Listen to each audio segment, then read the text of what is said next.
have Marth Puff. And so I actually really like this matchup. I think the building blocks that Marth has been putting down for such a long time, starting with Falco Mist and Arc and now Pew Pew and Zane, they're showing that Marth has tools to really combat Puff, right? If you know when not to overextend is so important. You don't want to catch yourself jumping too close to a Puff that can backer you away, and knowing where to approach and how far your combos can go. And also, obviously, pivoting is so important. Yeah, you have to know that because you have to kill the Puff. Yes, you have to kill the Puff early because Marth struggled to kill at higher percent, and it's even more true with a Puff. So you definitely need to know how to pivot F smashes, like find the forward smashes, get down, get over the Puff. Yeah. And you see Umarth just playing very safe, just trying to connect fairs that will lead into another fair or an up air. Yeah, just taking his time. Try and do some fancy edge cancel stuff. Oh. Not quite, but I like the setup. And that's so big that it didn't kill for Dhir, because again, as you mentioned, now he has no real setups into that tipper, right? He just he's gonna have to find one naturally. Oh, nice fade. Yeah. Yeah, now maybe the only thing that he might have, but he need to code Dhir off guard, is like the side B up tilt. But he need to code him off guard. Yeah. Yeah, and I mean, he got the stray up air, the tipper. All right, I like the get up attack just to gain some stage, gain some momentum, some tempo. But then with the nair there, I like what he was doing. He's trying to create, again, it's all about creating that space for yourself coming off of the ledge. And if he had landed on stage, he's got a good nair to come out. That was true. That was and yeah, it's just a little bit off. Again, he just barely flubbed it. Yeah. All right. It's like he's just controlling the center, right? So good, just putting out hitbox after hitbox. Yeah, exactly. Like, he barely got hit for now, but yeah, since earlier, just like fating to like go forward and suddenly just retreat fair and stuff like that. Really loved it. But finally, Dhir fighting some good person, 73. But back at the center, back in the lead, back in the control of the stage. And that's gonna be tough. I like that, sneaking around.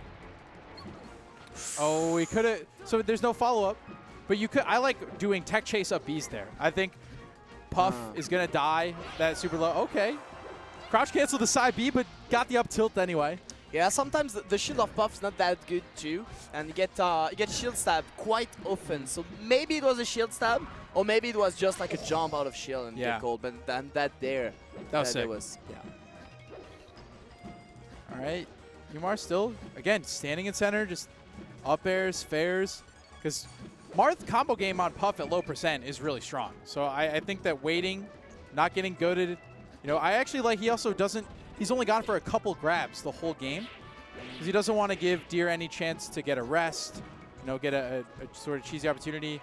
That's true. And I feel like also, he's keeping them like for the moment where he can do that kind of stuff and get the kill. So yeah, I do agree. That's important. Like you just like keep that grab for later, for the shield with all the aerials, and then get it and get the kill. Yep. Oh, up throw? Okay. This movement was so sick. All right. That was a good call, but they just rolled behind. All right. Now he's in the center, and now Umarth just like to work for it. They just walk straight, forward tilt, get the hit, get the center, and we're back. Nice forward smash at the landing, though. Yeah, again, you mentioned earlier, like, there's no easy way to get this kill as Marth. No. You just have to kind of wait for Puff to mess up. Or, yes, the tipper fair. Getting the job done. Wasn't expecting that at all, actually. But it worked. It worked. Wow. So I think in this matchup, winning game one is so important because I think both characters have really strong counter picks in a best of three. So Marth now gets to ban Dreamland. So maybe you go, all right, if they're going to go back, you could have gone either Fountain or here. But then Marth gets to go to FD, which I think is really good, especially for a player like Umarth that is just so good at linking everything together, right? Yeah. Like, look at that, just 62, like that. Yeah, thanks to the side platform also. So yeah, for sure. For sure, okay. I can see that. Okay. And I feel like also at the Puff, you don't want to bring, for instance, like Marth on Fire Destination, which just like keep all the ground up. Really nice by Umarth, by the way.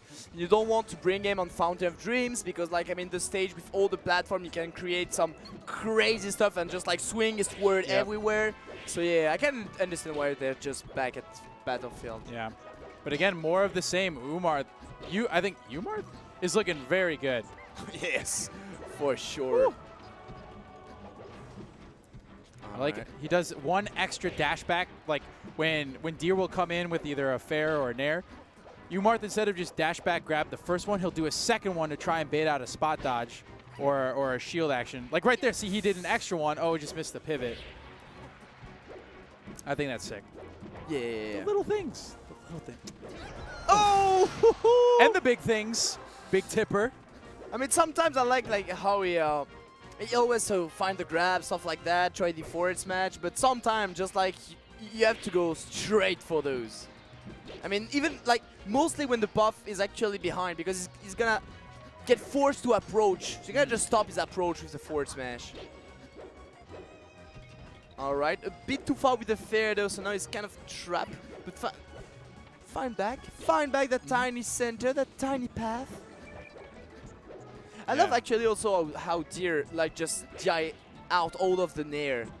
I'm not even sure he got caught by one of those. All right. Oh. I like he saved the jump, waited for Dhir to grab the ledge, and the air dodge on was pretty slick. And this is, you know, a huge lead, right? It's like for DL, that's gonna be really, really tough. I mean, as a Puff, like making a tiny comeback, like 2 stock to 1, that's something like really doable. But 4 stock to 2, it's like already super tougher. Yeah. Oh, not quite.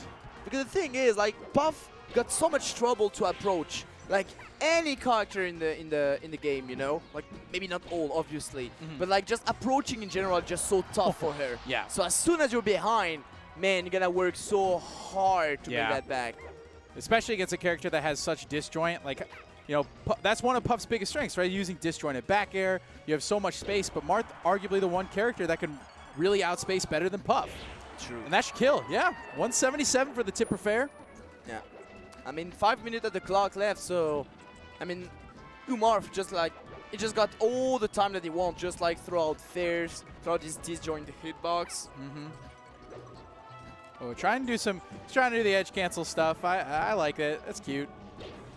I mean, that's kind of smart also, because if the Puff wants to approach, you just like pin him down, and then he can go back to the center, go back to the ground, because he couldn't just before. Right. That was actually a nice forward smash. Kind of risky, but it did definitely find it. Now the grab. Oh, a bit too late. Oh, and this is where you don't want to get like, don't want to get hit, man. You don't want to get hit. Each one of those persons are so important. All right, that's a forward smash, but yeah, this is just like, you have to play this perfectly as Puff. It's not impossible, but it's so hard to just, especially when you're playing a Marth like Umarth that just keeps putting out hitboxes. You know, to bring this back, you have to be perfect offensively and defensively, and that is a lot easier said than done. So oh yeah, for sure. We're going to see he's maybe looking for the side B up tilt floaty killer. Ah. Yeah, there it is. There we go. Called it. Called it. Side B up tilt, floaty killer. Umarth gets the 2-0. Yeah, that was tough. That was tough for Dhir. I mean, got a good start, but I feel like in the second game, as soon as Umarth just get like the lead at some point. Yeah, the way that he was so playing tough. it, yeah, it's so much harder to bring it back because, you know, a lot of Marths when they play Puffs will play a lot more defensively. They'll do a lot more of the dash dance like Zane, trying to get the chain grab for some extra %. But if you're just constantly putting out stuff like that, yeah, it's going to be really hard to try and just bring it back without taking a lot of %. Because if you're doing trades, that works for Marth. Exactly. That would happen on his third stock actually. Like he went for this trade, like he went for this forward smash. He found those. That was really nice, really good. But all those % that he received. Yeah. It adds up, and then when you're a character that dies to tipper F smash at 75, 80%, yeah, That's sad. That's sad. So yeah. All right, so Free Palestine, aka Millhouse he's from Ohio. Okay. He is really good. I believe he got top 64 at Big House. So yeah, he's a good player. That kind of player. Yeah. That kind of player. Okay. Yeah. Chango, I'm actually not sure where he's from, but I know he's the Puff. Man, as soon as I said that, right? No Puffs in my first block. Now we got Puff after Puff after Puff after Puff. But it's all good, yeah. So Free Palestine, he's I can't remember exactly where he's ranked. He might be like second or third on the Northeastern Ohio PR. It's like Jake and Shaken, The Real Thing, and then maybe Free Palestine. So he's good. He's a good player. Okay, cool. He's also one of the net play grinders. He's a big-time net play guy. He's also just a good dude. Okay, cool. Yeah, but I wish I knew about Chango like I know about Millhouse, Free Palestine. And so they're going to go to Battlefield.